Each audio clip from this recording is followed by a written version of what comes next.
Përshëndetje, sot në Living Day do të bisedoj me një kolege gazetare e cila ka eksploruar Kinën për 45 ditë. Mes një grupi prej 100 gazetarësh, ajo ishte e vetmja shqiptare. Vjen sot për të na treguar aventurën në vendin e largët, Daliana Sejdia. Daliana, mirë se vjen në Living Day, kënaqësi të mirëpres. Kënaqësia tërësisht e imja. Faleminderit shumë, po e di që do të bëjmë një bisedë të këndshme bashkë se ke patur mundësinë të zbulosh një kulturë të re. Shumë për të folur, shumë për të treguar. Po e nisim nga fillimi, sapo mbrite në Shqipëri, çfarë të kishte munguar nga Shqipëria së pari? Ushqimet e mamit tim. Po, pavarësisht se me ushqimin atje u ambientova, nuk ishte shumë e vështirë, po sa po mborita më tha mami çfarë të përgatis, i thash të gjitha një herë është, dhe e mbajti fjalën, kishte bërë shumë gjëra. Daliana, po mësove ndonjë fjalë kinezishe? Ishte shumë e vështirë, gjua kineze ka mbi 9.000 karaktere, kështu që është po thuajse e pamundur që të mësosh diçka, po jo për ta shkruar, me për ta folur. Po, për të komunikuar vetëm 2 fjalë ka mësuar në këto 45 ditë. Ni hao, që është përshëndetje, dhe shije. Faleminderit. 45 ditë në Kinë. Një aventurë e bukur, por edhe një mundësi për të përmirësuar e për të përsosur në profesion. Si u bëre ti pjesë e këtij trajnimi? A aplikove diku, a ishin ata që të kërkuan? Pra, si mund të bësh pjesë e një projekti ku ka gazetar nga 90 vende të ndryshme të botës, janë më tepër se sa 100 gazetarë dhe është një i përzgjedhur nga secili vend. Ambasada e Kinës dërgoi një ftesë në televizionin ku unë punoj dhe ata ishin shumë suportues nga televizioni që tisha unë ajo që do merrja pjesë në këtë aventurë. Kur e dëgjova për herë të parë, pasi programi zgjat 4 muaj, por për shkak të angazhimeve të mia në televizion e kisha të pamundur që të qëndroja gjatë, në fakt nuk isha shumë pozitive, sepse 4 muaj në një vend krejtësisht të ndryshëm, në një botë krejt tjetër, ashtu siç unë e kisha imagjinuar Kinën, Azinë në përgjithësi, për mua ishte një periudhë shumë e gjatë kohe dhe por nuk thash jo. Tash do ta mendoj. Edhe pse ishte një propozim, një ftesë e beft, që të prishte atë rutinën e së përditshmes tënde, the po. E beft, por me këdo që e diskutoja, nuk ishte vend për diskutim. Do doja unë të isha në vendin tënd. Dhe duke dëgjuar të gjithë njerëzit që më thonin do doja të isha unë në vendin tënd, ose njerëz që e kishin vizituar Kinën pasi mora pjesë edhe në një organizim që kishte bërë ambasada e Kinës, të gjithë njerëzit që e kishin vizituar më thonin të gjithë një zëri që duhet të shkosh, duhet ta provosh. Dhe aty nuk pata më dyshime, vendosa të them po. E ke patur Kinën në listën atyre vendeve që do doje ta vizitoje, ta eksploroje, qoftë edhe si turiste? Së afërmi jo, në planet e mia të afërta nuk ishte fare Kina në planet e mia. Domethënë e mendoja që mund të shkoja, si çdo vend tjetër i botës që ke kuriozitet për ta vizituar, por në wish listën time nuk ishte Kina. Jo, dhe prandaj ftesa ishte akoma dhe më e veçantë, nuk e kisha imagjinuar. Aq më tepër të mendoja të krijoja një jetesë, sepse atje praktikisht të jetosh 1 muaj e gjysmë ose ta konsideroja të qëndroja dhe më gjatë, se kështu ishte plani fillestar, të shkoja për 1 muaj e gjysmë, por me mundësinë që ta zgjasja qëndrimin, dhe ata ishin shumë pozitiv për ta bërë një gjë të tillë, por e kisha të pamundur për shkak se fillonte sezoni dhe më duhej që të rikthehesha. Një befasi e bukur edhe e këndshme të bëri të jetoje 1 muaj e gjysmë në Kinë. Më trego pak ditët e para kur shkove aty. Përpos trajnimit, patjetër që ju i keni ndjekur gjithçka sa duhet, po të flasim për aventurën bashkë. Në qoftë se vendos një shumatore të gjithë eksperiencës dhe them për 1 muaj e gjysmë, unë e konsideroj një nga eksperiencat më të bukura, më përmbushse për mua në aspektin personal, profesional. Por ditët e para nuk ishin fush me lule fare. Më trego pa. Ju vendosët në Pekin? Dita e parë, po në Pekin. Ata kishin asistent që na pritën në aeroport. Isha tërësisht e vetme, isha ndër njerëzit e parë që mbërritën në datë 18 gusht, më pas javën e parë filluan që të mbërrinin dhe të tjerët. E gjeta Pekinin një vend me mjegull, kishte lagështirë shumë, që e bënte ajrin shumë bytës, që ne nuk kemi mësuar me këtë lloj klime, çdo gjë gri dhe rruga nga aeroport ishte edhe jet lag, sigurisht sepse kisha udhëtuar Tiranë, vjen 1 orë e gjysmë, 6 orë pritje në aeroport, 10 orë të tjera. Kjo ishte eksperiencë më vete dhe avioni kaq orë të gjata. Por kur mbërrita pjesë e aventurës për shkak të distancës. Po. na dha një apartament super të madh dhe gjigant dhe sa po u futa thash ç'i bëra vetë. Apartamenti ishte vetëm yti? Po. Po e ndaj edhe me Jo, ishte vetëm imi, po. Secili kishte një apartament të madh. Kishte ambientin e vet, apartamentin e vet dhe ishim vendosur në një compound, në një blok ndërtesash ku të gjithë kishin apartamentet e tyre dhe ndashin sipas rajoneve të botës, pra Europa, Azia, Amerika Latine, Ishujt dhe çdo gjë tjetër. Por kjo ishte impresioni i parë që pata, ç'i bëra vetes dhe nëse do kisha një njeri që të më thoshte të teletransportojmë dhe njëherë mbrapsht në Shqipëri, do thoja po ditën e parë. Me njëherë, se unë djeva kështu tërësisht e vetme, ishte era parë që unë nuk kisha njerëzit e dashur, rreth e qark, duhet isha tërësisht e vetme. Ishte një sfidë për mua, dita parë. Më pas ditën e dytë krijova me njëherë miqësi, krijova grupin tim dhe pastaj ishte çdo gjë shumë okay. Teksa ne bisedojmë, nga regjia na ndihmojnë edhe me video e foto. Këtu është opera e Pekinit. Do doja që të më komentoje disa prej tyre. Opera e Pekinit ishte një gjë shumë e veçantë. Në fakt ne prisnim që të ishte opera siç e mësuar që të shikojmë në Europë ose në Shqipëri, po këtu ishte më shumë e ndërthurur me akrobaci, me një muzikë në sfond që ishte pak e çuditshme.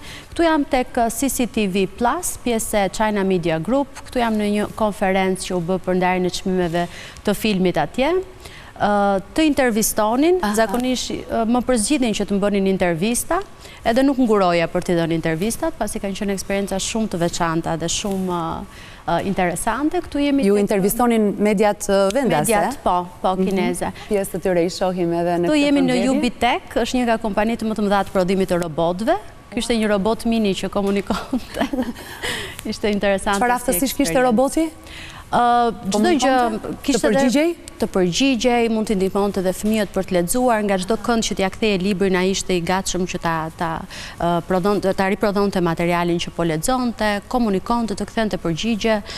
Kishte edhe robot që kujdeseshin edhe për ditën tënde si kishte shkuar, mund t'i tregojë që ishte i mërzitur dhe ai të ofronte një lloj suporti emocional.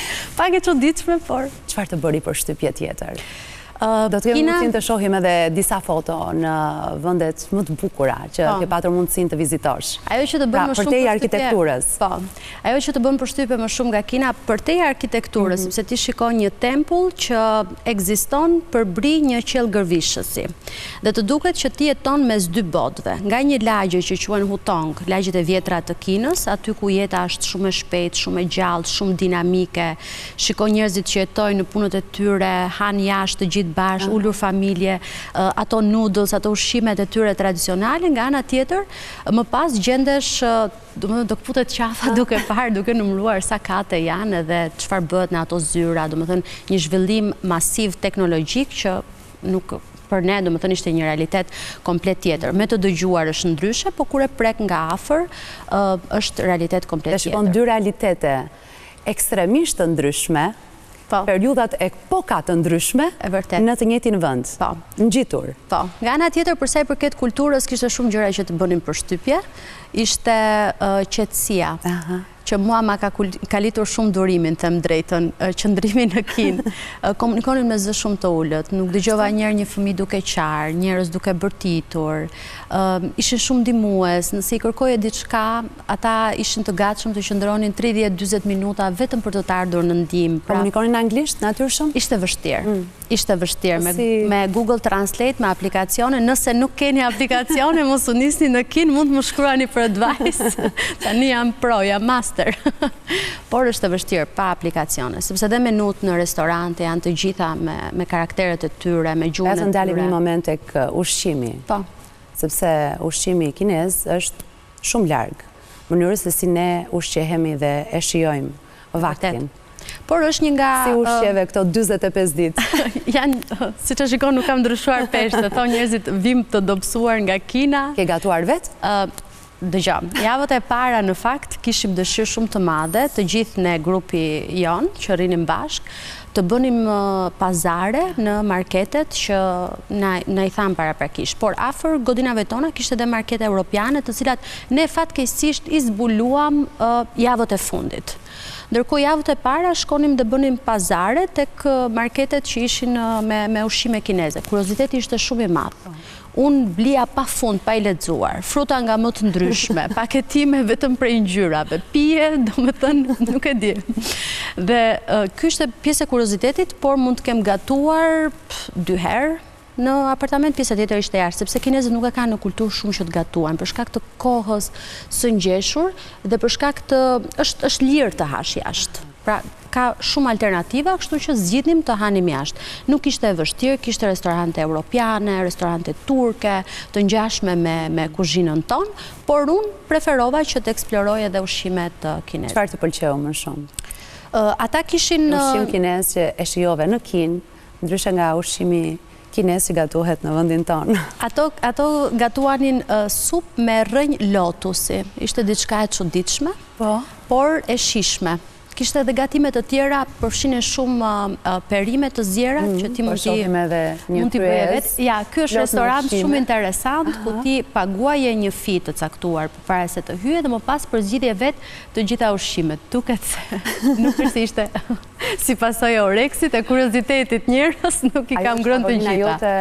Personale? Jo, ndava me 3 miq të tjerë që ishim shumë të ngushtë. Sa ishte kjo fi pra çmimi? 10 euro, ekuivalentja 10 euro. Nga karkalecat, te pulat, te mishi i çdo lloj natyre dhe sigurisht edhe perime, fruta, ëmbëlsira, çdo gjë tjetër. Mësove ndonjë recetë që ta gatuaje?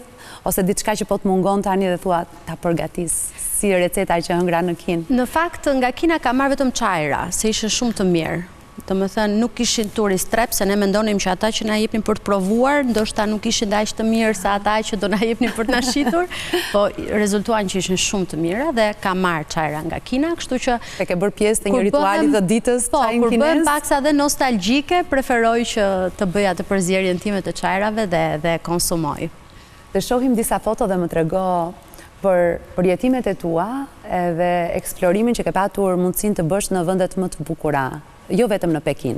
Këtu jemi nuk kemi shkuar me guid, këtu jemi në Beihan Park, ishte një park gjigant që ka qenë pjesë e dinastive të Kinës, një park i mrekullueshëm, gjigant, të ofronte një qetësi, e eksploruam fund e krye, kishim shumë kuriozitet dhe kemi shpenzuar të gjithë ditën, u bëm një grup prej 4 vetash, këto ishin fotot estetike, interesante që unë këndarë edhe në rrjetet sociale. Këndarë në rrjetet sociale.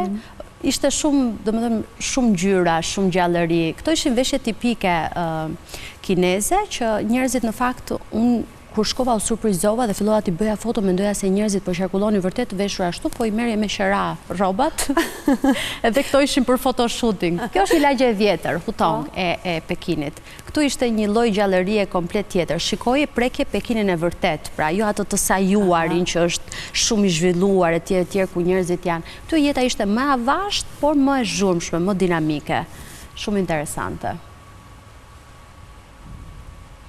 Ja, këtu mora disa suvenir interesant, paqe dhe dashuri, këtë zgjodha. Bleve shumë gjëra? E di që ke një pikë të dobët për shopping. Kam një ekstra valigje, pagova dhe ekstra kilogram të valigja që kisha, dhe një valigje tjetër dore dhe një backpack. Shumë dhurata për të gjithë. Këtu jam në Shenzhen, sepse përveç Pekinit ne vizituam edhe provincën Guangdong, në Shenzhen dhe Zhuhai, ishin 2 qytete shumë interesante, shumë të zhvilluara teknologjikisht, por nga ana tjetër edhe përsa i përket arkitekturës, kulturës. Këtu jemi prapë në një lagje të vjetër, jemi në Shenzhen, këtu te Ubitex, siç e thashte, kompania e robotëve. Po, pra çdo ditë me sa kuptoj pas ka qenë një eksplorim, një zbulim i ri. Ke patur mundësinë që të bëhesh pjesë edhe një organizimi madhështor. Po. Ke qenë në periudhën e duhur, që ishte parada? Kundër fashizmit, 80 vjetori kundër fashizmit që organizua në Kinë. Në fakt, kur na u propozua, ishim të gjithë gazetarët të mbledhur dhe thanë ata që kanë dëshirë për të marrë pjesë, pasi duhet të kujdeseni të zgjoheni në orën 2 të mëngjesit. Dhe kishte nga ata skeptik që thonin si të zgjohemi në 2 të mëngjesit është pak torturuese, dhe i thash më falni, njerëzit që ndrojnë në radhë për të blerë një iPhone nga ora 12 e natës deri në orët e para të mëngjesit. Kjo është një rast që të vjen një herë në jetë, ishte një paradë ushtarake, i gjithë sytë e botës ishin aty dhe madje kur i thoje kinezëve që unë kam marrë pjesë në paradë dhe kam marrë red invitation, pra ftesën e kuqe, kishin një lloj xhelozie, sepse jo të gjithë kishin pasur mundësi që ta ndiqnin nga afër. Ishte një gjë shumë e madhe për ta. Dhe pamjet që ne po shohim janë pamje që ti ke realizuar me celularin tënd. Po, kishim një spot të mirë, pra ishim ulur në qendër. Arrita të shikoj të shquaj dhe liderët botror, sepse ishte dhe Putin, Kim Jong-un, përveç liderit të Kinës, kështu që ishte një eksperiencë shumë e veçantë për mua. A krijove miqësi me gazetarët e tjerë? Pa fund miqësi. Ne kishim një grup shumë të ngushtë, unë e krijova vetë grupin. Po bisedoja me një producent nga Mauritius, nga ishulli Mauritius, që duket pak e çuditshme, e ishulli i Afrikës, dhe gjithashtu ditën e dytë pata mundësinë që të takoj një djalë nga Bosnia Hercegovina dhe një vajzë tjetër nga Rumania. Ne krijuam një grup të 4 dhe ishim të pandarë. Domethënë zakonisht të gjitha daljet ose këto aktivitetet që bënim i kishim të 4 bashkë. Nga ana tjetër u bashkuan dhe të tjerë nga Ballkani, nga Maqedonia, nga Serbia, nga Hungaria, kam bërë miq të mirë, Bullgaria. Po, nga ana tjetër, duke qenë se komunikoja spanjisht mirë, arrita të krijoj miqësi dhe me grupin e Amerikës Latine. Pra nga Kolumbia, Guatemala, Argentina, Kuba. Praktikisht nga kudo.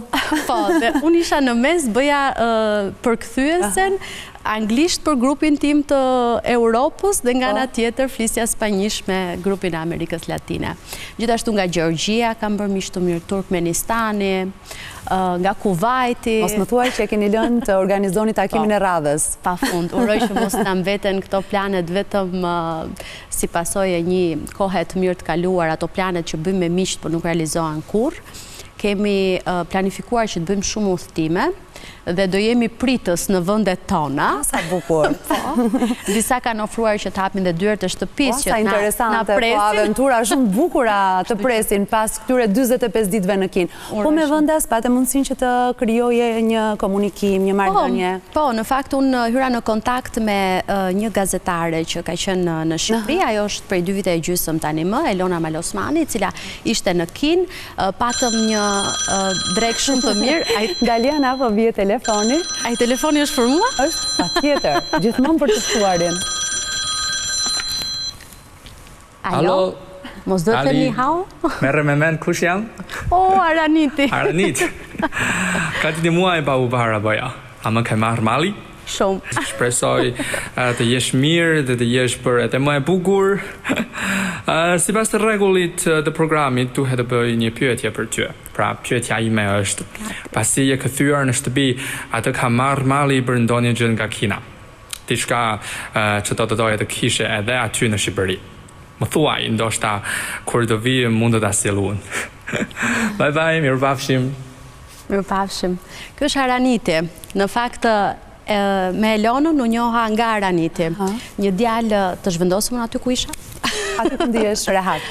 Araniti ishte një djalë që unë e kam parë në rrjetet sociale dhe u futëm në komunikim bashkë nëpërmjet Instagramit. Është një djalë kinez. Po, kinez. Shumë i talentuar, po që ishte shqiptarizuar që e fliste shqipen letrare për kryer. Po. Perfekt.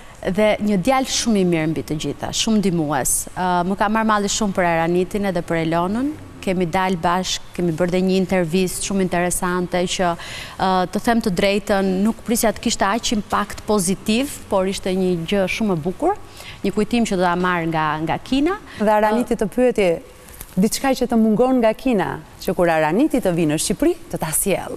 Në fakt me Aranitin kemi bërë disa premtime që kur të vinë në Shqipëri, sepse ai do e vizitoj Shqipërinë patjetër, edhe duhet ta vizitoj. Araniti nuk ka qenë asnjëherë në Shqipëri? Asnjëherë në Shqipëri. Por është një kuriozitet, sepse Departamenti i Gjuhës Shqipe në Kinë është po aq i vjetër sa Universiteti i Shqipës këtu. Është hapur një vit më vonë, kështu që atje ka shumë student kinez që mësojnë shqipen dhe e dinë përkryer. Araniti e ka emrin Aranit apo ka një emër kinez? Kjo është kuriozitet tjetër, sepse të gjithë kinezët përshtasin emrat e tyre që t'i bëjnë më të lehtë për t'u shqiptuar nga të huaj. Po emri i vërtet i Aranitit, emri kinez si është? Nuk e di, të them të drejtën, dhe nuk marr përsipër që ta shqiptoj ashtu siç është, po Aranit e njohim dhe ashtu e thrasim. Dhe ai do të vinë në Shqipëri, e njeh shqipen por nuk ka qenë në Shqipëri, dhe çfarë do të sjell me vete? Aranit ti e dia to kukullat interesante që unë mora për mbesat e mia, tani me morën të gjitha dua një tjetër, kur të vish nga Kina. Kuptoj se porosia do të kryhet pa tjetër. Po, shpresoj. Ka qenë një aventurë shumë e bukur dhe unë jam e lumtur që ndave këtu në Living Day. Uroj të kesh eksperienca të tjera të jashtëzakonshme dhe je gjithmonë e mirëpritur në këtë studio. Faleminderit shumë, kënaqësia është e imja. Jemi shumë e mirë si gjithmonë. Faleminderit shumë. Do të shkojmë në një hapësirë publicitare, rikthehemi sërish e do të diskutojmë një temë këtë herë.